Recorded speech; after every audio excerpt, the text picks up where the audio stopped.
This summary covers the key financial metrics, management's forecasts, risk factors, highlights, and lowlights from Coca-Cola's Q4 2025 earnings call, along with the most important statements from the CEO and CFO. Overall performance and financial highlights. The Coca-Cola Company reported a solid performance for Q4 2025, delivering on both top-line and bottom-line guidance amidst a complex global environment. The company has maintained its streak of gaining value share for 19 consecutive quarters. Revenue. Q4 2025 saw organic revenue growth of 5%, with unit case volume up 1%. Concentrate sales outpaced unit cases by 3 points due to shipment timing and an extra day in the quarter. For the full year 2025, the company achieved an average organic revenue growth of 7% since 2017, exceeding its long-term growth algorithm. Profitability. Comparable gross margin and operating margin both increased by approximately 50 basis points in Q4. This was driven by underlying expansion, partially offset by currency headwinds. Q4 comparable EPS was 58 cents, up 6% year-over-year. For the full year, comparable EPS reached $3, a significant improvement from previous years. Gross margin. Gross margin saw a positive expansion in Q4. Free cash flow. Free cash flow for 2025, excluding the Fairlife contingent consideration, was $11.4 billion, an increase of approximately $600 million from the prior year. Adjusted free cash flow conversion remained strong at 93%, within the long-term target range for the third consecutive year. Management's forecasts and guidance for 2026. The company provided its outlook for 2026, building on its recent performance. Organic revenue growth. Coca-Cola expects organic revenue growth of 4% to 5% in 2026, aligning with its long-term growth algorithm. Earnings per share, EPS comparable currency neutral EPS, excluding acquisitions and divestitures, is projected to grow by 5% to 6%. Including the impact of anticipated divestitures, the company expects comparable EPS growth of 7% to 8% versus the $3 achieved in 2025. Free cash flow. Approximately $12.2 billion in free cash flow is expected for 2026. Divestitures. Divestitures are anticipated to be a 4-point headwind to comparable net revenues and a 1-point headwind to comparable EPS, assuming the closing of Coca-Cola Beverages Africa in the second half of 2026 and the divestment of Chi in Nigeria. Currency. A 1% currency tailwind to comparable net revenues and a 3-point currency tailwind to comparable EPS are forecast for the full year 2026. Tax rate. The underlying effective tax rate for 2026 is expected to be 20.9%. Significant risk factors. Macroeconomic pressures. Continued macroeconomic pressure, particularly on lower-income consumers, remains a consideration. Geopolitical and global trade dynamics. Volatility in certain commodities and evolving global trade dynamics pose potential challenges. Consumer spending. Softer consumer spending in certain regions, notably Asia-Pacific, was noted. Regulatory and tax changes. The implementation of new taxes, such as in Mexico, can create headwinds. Currency fluctuations. While a tailwind is forecast for 2026, currency volatility remains an ongoing factor. IRS dispute. The ongoing dispute with the IRS and the pending court decision create some uncertainty.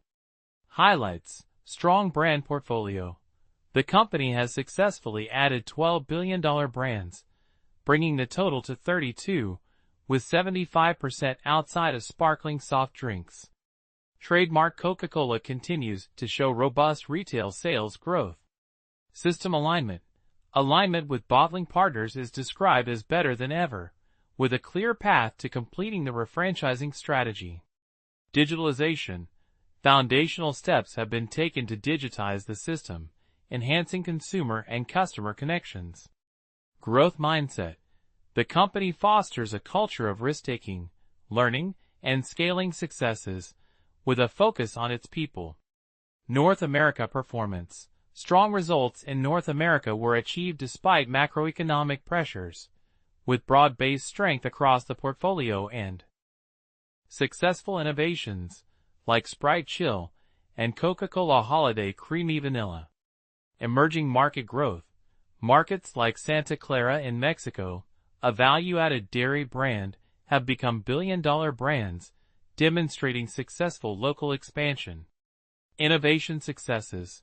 New product launches, such as Sprite Lemon and Mint in the Middle East and Schweppes Born Social 2.0 and Cherry Coke in Nigeria, have had impactful marketing campaigns and strong local consumer connections.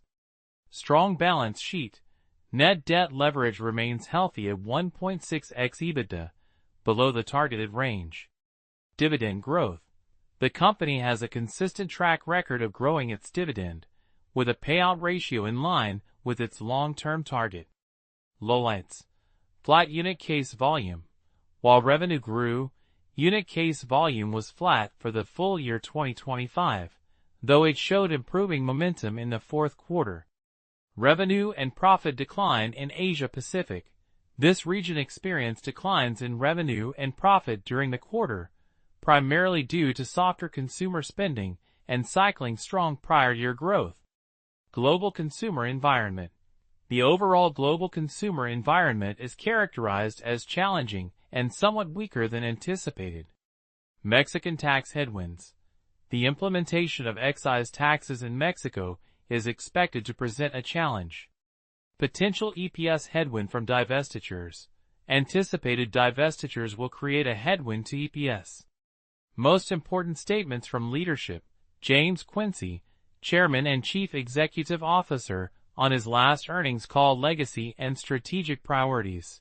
Quincey reflected on his tenure, highlighting the success in achieving four strategic priorities: accelerating a consumer-centric portfolio, strengthening the system, digitizing the enterprise, and unlocking the power of people.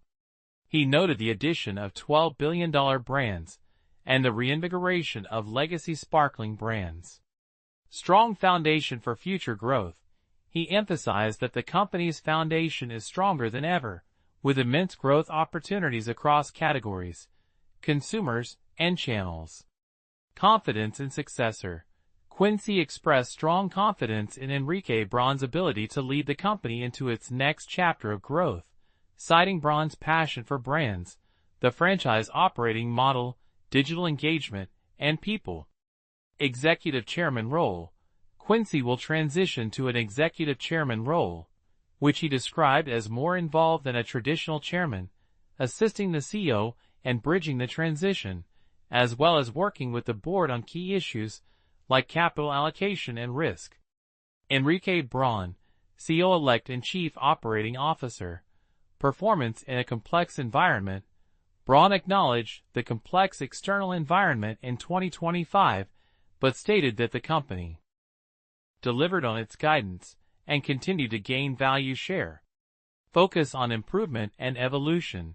He outlined his vision, emphasizing a balance between continuing what works and evolving for greater effectiveness and efficiency, with a core principle of striving to be a little bit better and sharper everywhere. Daily. Key areas for future growth. Braun highlighted three key areas for driving product quality leadership and future growth. 1. Stepping up recruitment, focusing on young adult consumers through better integration of marketing and commercial execution at the point of sale. 2. Closer to the consumer and speed to market, improving innovation speed and anticipating future growth opportunities driven by deep consumer insights. 3. Digital at the core, making digital a central component of all connections with consumers, customers, and across the system.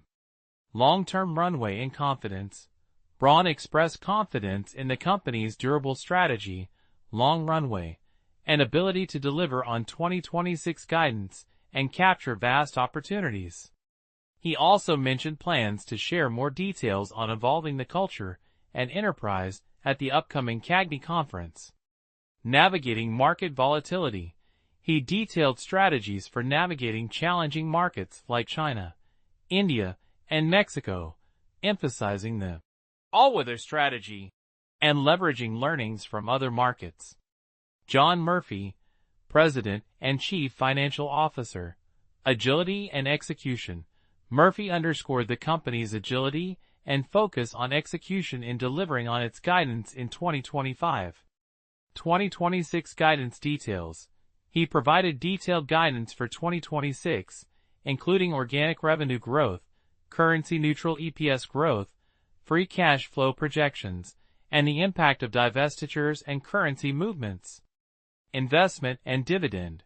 The company's capital allocation prioritizes reinvestment in the business, growth-oriented capital investments, and a commitment to growing the dividend. Balance sheet strength and flexibility. The strong balance sheet and commitment to flexibility and opportunism in acquisitions and share repurchases were highlighted. Financial rationale for hedging. Murphy explained the strategic rationale behind the company's hedging program, which enables local market focus and provides clarity for enterprise-level U.S. dollar earnings growth. Mix impact explanation. He provided further detail on the Q4 mix impact, attributing it to a combination of business mix, category mix, and timing of specific items, emphasizing the importance of a four-quarter view. Equity income headwind. He clarified a headwind to equity income related to the sale of consolidated shares. In summary, Coca-Cola concluded 2025 with strong financial results and a clear vision for 2026, despite navigating economic headwinds and a leadership transition. The company is focused on continued innovation, digital integration, and strategic investments to drive long-term growth and shareholder value.